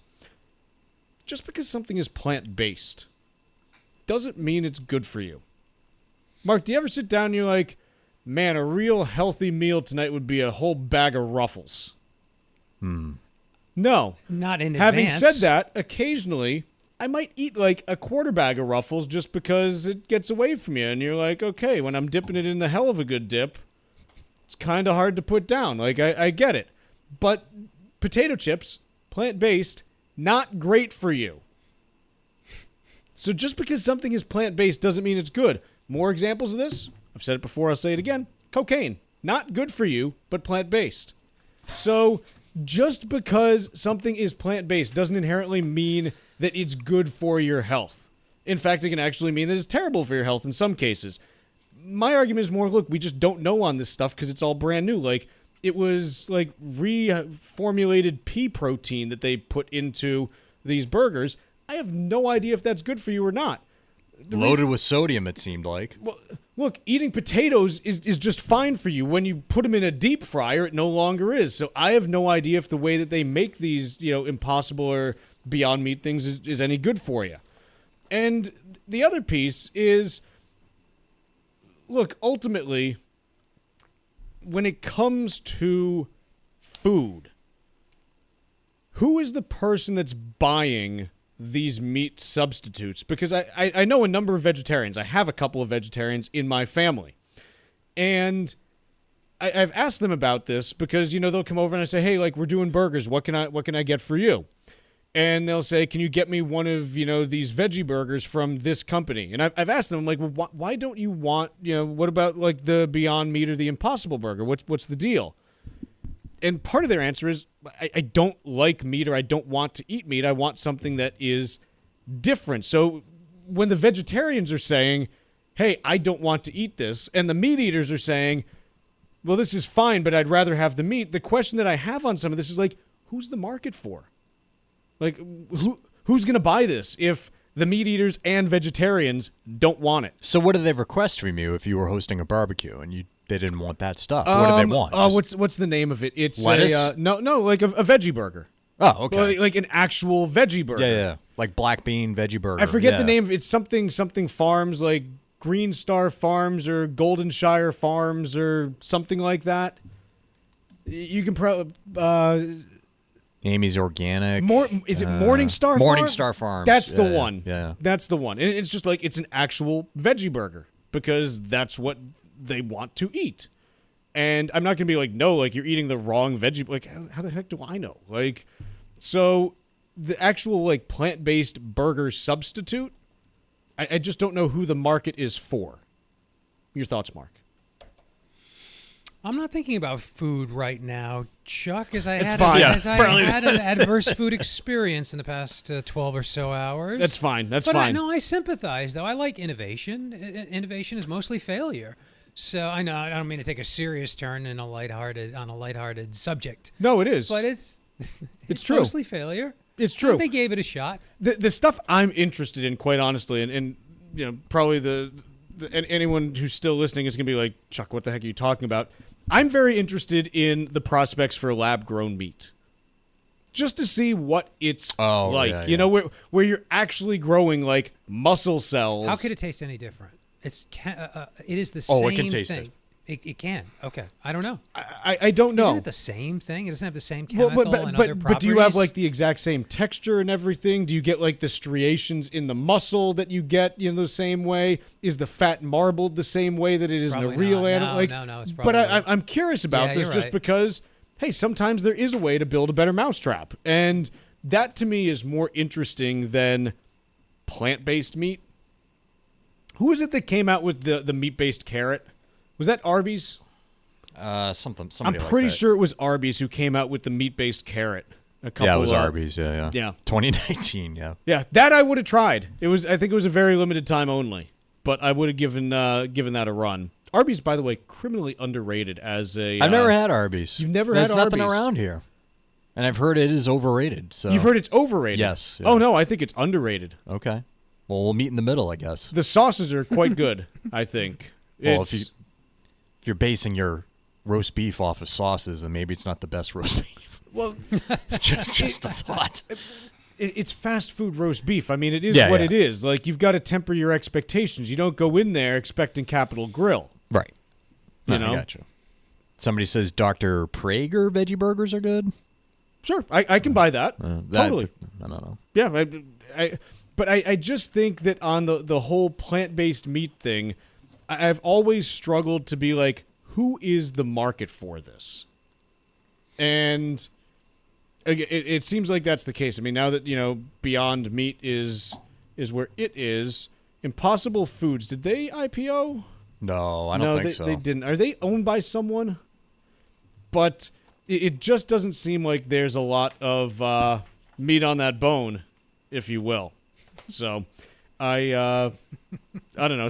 Look, especially you get towards Easter weekend, you can't do a plant-based, Are you a brunch guy or a dinner guy dinner on Easter? Yeah, dinner, early dinner, 4 p.m. dinner on Easter, same as Thanksgiving. I like the brunch. Not gonna You're lie. a brunch guy. I like the lunch. Don't like the ham with the pineapples and all that crap. No, I'm not a ham guy. Okay, good. Not ham for Easter. Were you doing like a lamb tenderloin or prime something? rib? Okay. That's the way to do it. And glazed ham. And get that garbage And out quite of here. honestly, we go out for it because we don't want to deal with the mess at home. Look at you. Yeah, I think that's the way to go. So, anyways, let's take a quick break, and when we come back, no more meat talk. Instead, we're joined by Greg McBride from Bankrate talking about their home affordability report after this.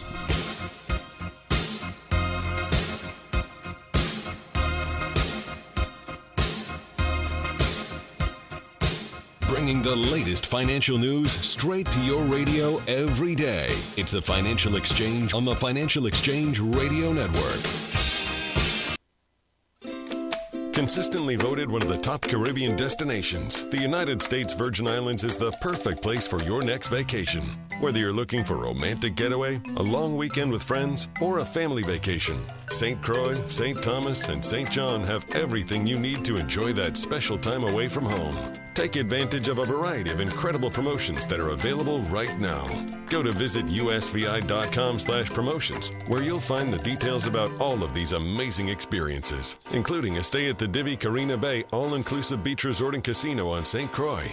From the moment you arrive, you'll fall naturally in rhythm with the heartbeat of the islands. There's no money to exchange, and travel from New England could not be easier. Don't miss your chance to enjoy America's Caribbean paradise, the United States Virgin Islands. Head to visitusvi.com/promotions for more information and to book your trip today. That's visitusvi.com/promotions. Did you outgrow your timeshare and now you want out? But you can't. You can't sell it, and you can't get out of the contract. Imagine trying to get out of your mortgage. That's what a timeshare is. You can't just call up the bank and say, I don't want to pay it anymore. But we may be able to help you do just that. Listen, a timeshare maybe for you once was a great thing, but now you don't use it much, and they are not easy to get rid of. Plus, you do have to pay for it every month. Qualified timeshare owners can get out of their contract legally and permanently without ruining your credit or even filing bankruptcy. And imagine no more mortgage payment or fees. Call the Timeshare Exit Hotline qualification line now. It's free to learn more. 800-455-7967. 800-455-7967. 800-455-7967. That's 800-455-7967. Paid for by Timeshare Defense. It happens all over Massachusetts. Can you tie my shoes? In every home and every community. Be careful on your bike. Learning can happen anytime, anywhere. We'll see you at practice this weekend. And no matter how learning takes place in your family's life, DESE is there as your partner. The Massachusetts Department of Elementary and Secondary Education. Never stop learning. Find out more at mass.gov/back-to-school. Sponsored by the Massachusetts Department for Elementary and Secondary Education. Hi, I'm Michael Valila, Adjutant of the Disabled American Veterans Department of Massachusetts. The DAV of Massachusetts provides thousands of hours of voluntary services at our VA medical centers and soldiers' homes and is the only DAV department in the country to lead a veterans housing initiative for both single veterans and those with families. These programs are critical to serving our veterans in their time of need. You can help our great American heroes by making a donation today. Please visit dav5k.boston. That's dav5k.boston. Hi, it's Chuck and Mike from the Armstrong Advisory Group, and we have a guide available this month titled How to Build a Retirement Budget. Mike, one of the issues that we've seen for retirees in the last several years is significantly higher home insurance premiums and property taxes going up as well. How do people attempt to navigate this but still stay within the budget they had laid out for themselves? Yeah, look, the cost of home ownership, I don't think this is a surprise to anyone. Whether you are buying a home for the first time or you are just seeing those insurance and tax rates that you mentioned going up, it is really impossible to avoid. And I think that's where that flexibility in the budget comes in and needs to be recognized. Because, for instance, you might have factored in a huge cost savings by moving to Florida a decade ago. Sure. A lot of that has been eaten up over the course of the last several years. And so you have to have a budget that can evolve with your lifestyle over time. How often do you review that budget? I think it's important to at least get a grasp on it once a year. And you can really see costs fluctuate a lot during those periods of time. But those flexibility points are really important because you have to account for inflation, and different things inflate at different rates. So, for example, you might see that your costs of healthcare rise dramatically in your later years, both because you need more of it and because healthcare costs inflate faster than other types of costs. And you have to build those into the budget, even though you might be paying nothing for them today. This month, our guide is titled How to Build a Retirement Budget, and the way to request it is by calling 800-393-4001. The guide again is How to Build a Retirement Budget, and the number to call is 800-393-4001. The proceeding was paid for by Armstrong Advisory Group, a registered investment advisor. Nothing in the ad or in any Armstrong guide is specific financial, legal, or tax advice. Consult your own financial, tax, and estate planning advisors before making any investment decisions. Armstrong may contact you to offer investment advisory services.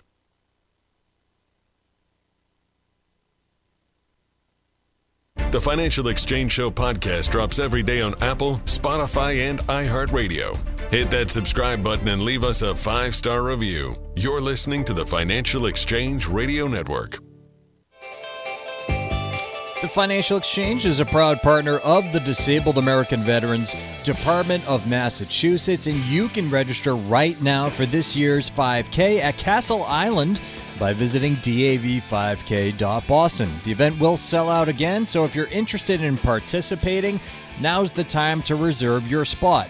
Come out and help support our great American heroes by joining us for the DAV 5K. Visit dav5k.boston to register or to make a donation today. That's dav5k.boston. Trivia question in the prior segment was, who wrote the famous poem, Paul Revere's Ride? Well, that was Henry Wadsworth Longfellow, and Lewis from Maine was our winner today, taking home a brand new Financial Exchange Show t-shirt. And we play trivia every day here on the Financial Exchange. See complete contest rules at financialexchangeshow.com. As promised, we're now joined by Greg McBride from Bankrate, here to talk about their home affordability report that they had just released. Greg, how are you today? Fantastic. Happy Friday. Thanks for having me. Absolutely. When looking at this, do most Americans still want to own a home?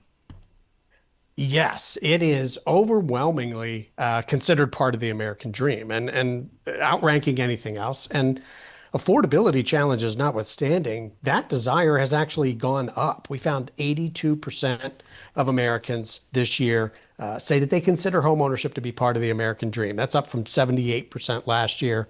And it outranks things like being able to retire, having a successful career, or owning an automobile. So still very much central, if not the cornerstone of the American dream. When it comes to that affordability, what are the big issues that Americans report having in terms of being able to buy a home? The three biggest that really bubble to the top: not having enough income, home prices being too high, and the inability to afford the down payment and closing costs. Now, honorable mention should also go to high mortgage rates. About 1 in 3 aspiring homeowners pointed to high mortgage rates as something that is keeping them from buying a home.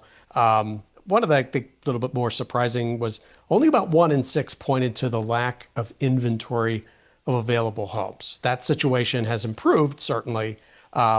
It's not as tight as it was, when you think back, a year, 2 years, even 3 years ago. It's that situation has improved. So only about 1 in 6 pointing to that as being what they consider an obstacle at this point. In terms of, how people are trying to manage their housing situation and that affordability piece, What are people saying that they may be changing in order to try to make their housing situation more affordable? Yeah, and most Americans are willing to do something. 64% said they are willing to take some sort of action to find more affordable housing. And most commonly, downsizing living space, moving out of state, moving further from family and friends, buying a fixer-upper, taking on roommates or additional family members. What's interesting is that some of these come with additional costs of their own, right? I mean, moving out of state or having a longer commute, buying a fixer-upper, those type of things come with their costs of their own that I think you also have to factor in. And so that, I think, kind of comes into that search for affordable housing is what other ancillary costs might you be picking up in your efforts to reduce your monthly expenses. On the down payment side of things, when people, report being discouraged there, what are they saying in terms of how long they think it's going to take them to save for the down payment on a home? Yeah, I mean, the most common is people say it'll take 3 to 5 years. And when we talk to existing homeowners, how did you save for the down payment? They overwhelmingly say that it was intentional. They specifically saved for that purpose. It doesn't happen by accident. 44% of current homeowners say that they specifically saved for that down payment. 20% of aspiring homeowners feel like they're never going to get there. They say they'll never be able to save enough for a down payment. And it is no doubt challenging. We've seen this in separate savings surveys that we've done. Inflation, 68% of consumers point to inflation as what's keeping them from being able to save more. So, it's a tough hurdle to clear in terms of accumulating savings and saving for a specific purpose like that. That's going to require a good chunk of change. And I think, the responses certainly reflect that. Any other key takeaways from this survey that you want to make sure our listeners hear and understand? Yeah, there was one thing that was interesting is that younger generations, Gen Z and millennials, they were slightly less likely than Gen Xers or boomers to consider homeownership part of the American dream. But that's not to say that they have any less desire to own a home.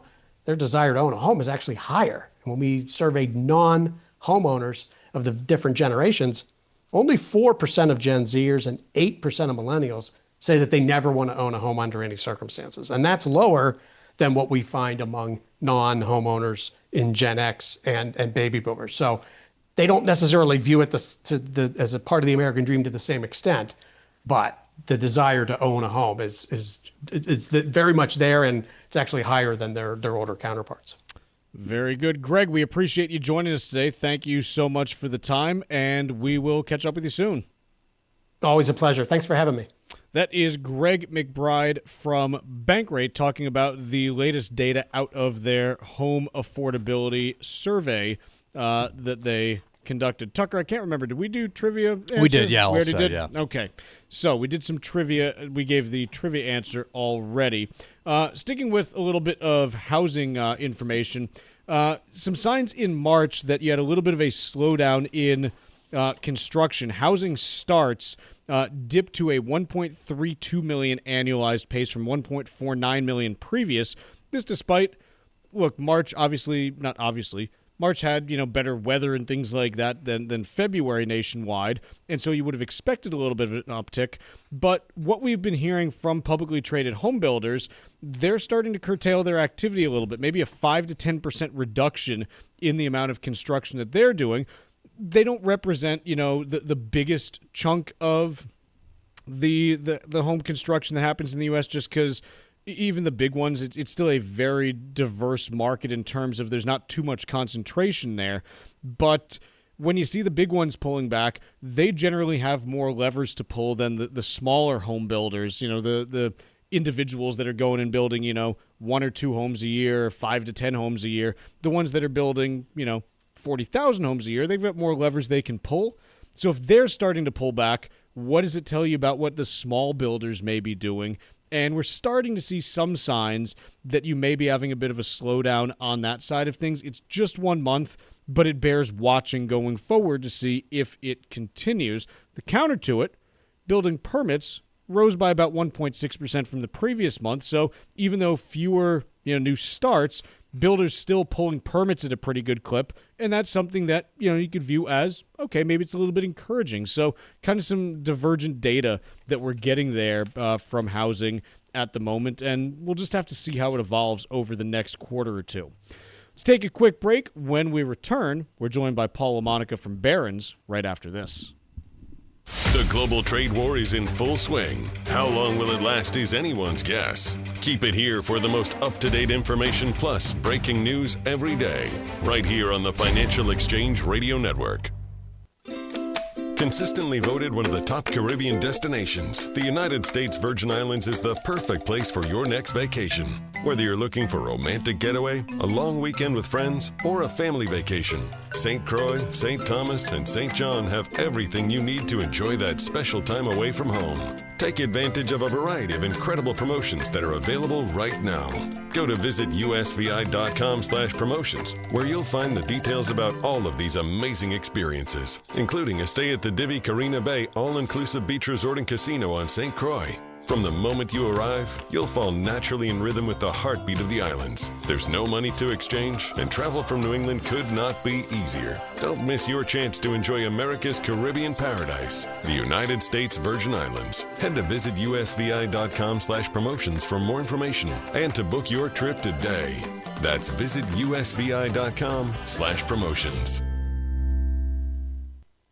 Beneficiary planning and asset protection go hand in hand. Cushing & Dolan has a new guide out called How to Leave Assets to Beneficiaries, and it can help make your planning process smooth and easy.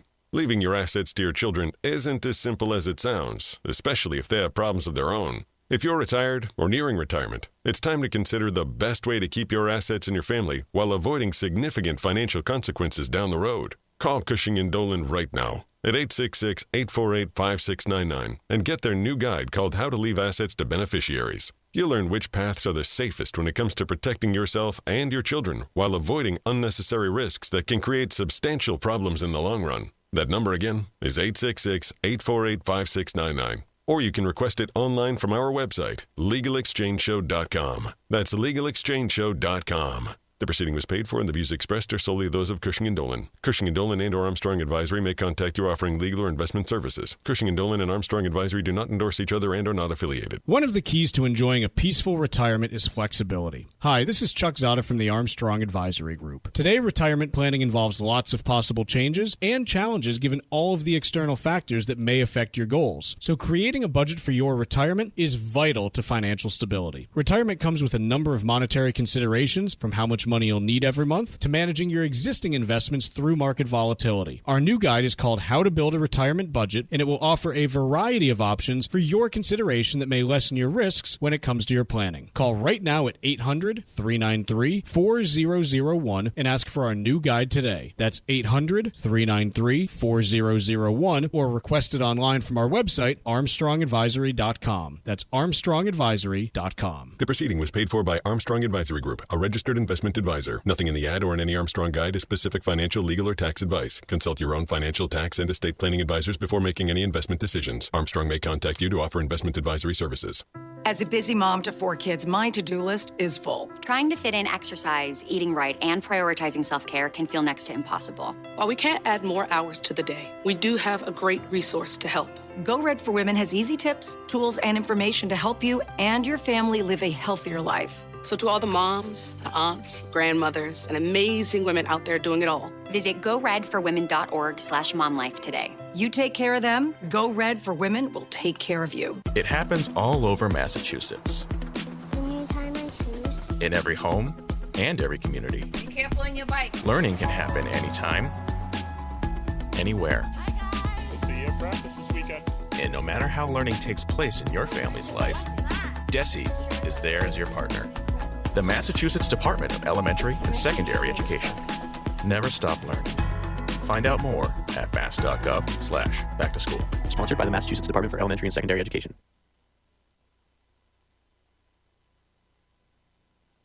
Find daily interviews and full shows of the Financial Exchange on our YouTube page. Like us on YouTube and get caught up on anything and everything you might have missed. This is the Financial Exchange Radio Network.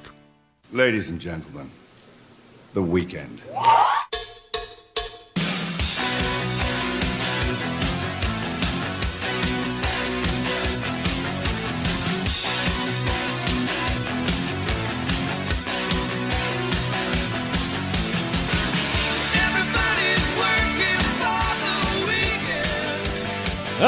All right. We are now joined by the one and only Paul LaMonica from Barron's, and we're going to be talking a little bit about Disney. Mr. LaMonica, how are you today?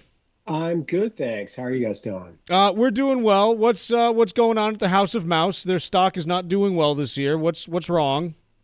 Yeah, it has been a very difficult year for Disney. Stock down nearly 25%, one of the worst performers in the Dow. I think there are growing concerns that the trade war that we have and a possible economic slowdown is going to weigh on Disney going forward. That's why you had a UBS analyst recently cut his price target pretty sharply from 130 to 105 due to the expectation that Disney should trade at a discount to the broader market because of the worries about recession risk and what it did during the pandemic. And, I think we're hoping that things aren't going to be that dire for Disney, but you could see a slowdown in travel to the U.S. because of what's going on with all these global trade tensions.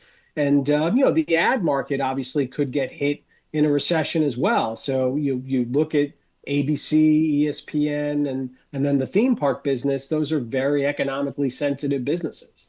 You mentioned those areas, but I know that from a film studio perspective, overseas markets, in particular the China market, are a huge factor when it comes to the box office now. A ton of money is made from those overseas markets. How much of this is potentially reflecting concern about Disney movies that might not be able to be shown in China or things along those lines?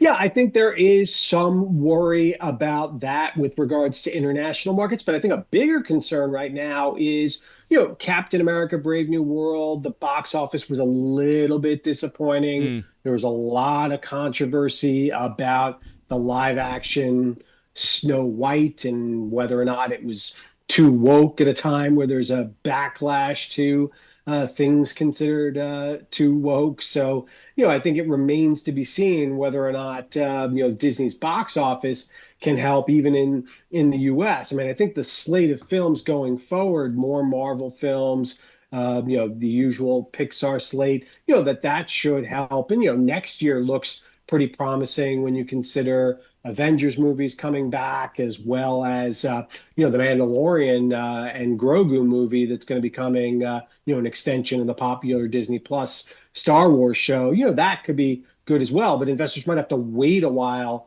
to see, the benefits of a potentially better 2026 film slate. What's their streaming business look like these days? Have they been able to kind of get that in line and get that moving a little bit, or is that still messy?